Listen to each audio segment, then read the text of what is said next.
Hi everyone, in this video I'm going to show you how you can trim and cut videos on YouTube. So if you find this video helpful, please give it a like and make sure you subscribe for more useful tutorials. So once you're on YouTube, just click on your profile icon and go to YouTube Studio. Then once you're on here, just go to Content. And then select the video you want to trim and cut, and then just click on the little pencil symbol here. And once you're on here, you want to go on Editor on the left hand side, and then at the top you should see Trim and Cut. So you just want to select Add Trim.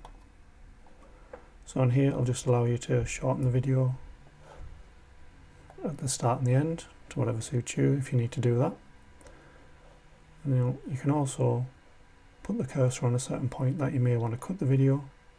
So once you're happy with the place of that, you can select New Cut, and this will just bring up the section that you'll cut out of your video on here. So obviously you can extend it to whatever works for you, and you can also have a little preview of what that video will look like, make sure it's all timed correctly. So I'll obviously just skip through the cutout part and show you what it looks like on there. So if you're happy with all that, just click on the little tick symbol on there, and it should give you the option to save on the top right hand side. And you can read through this information if you want, then select Save. And that's how you can trim and cut videos on YouTube. Thanks for watching.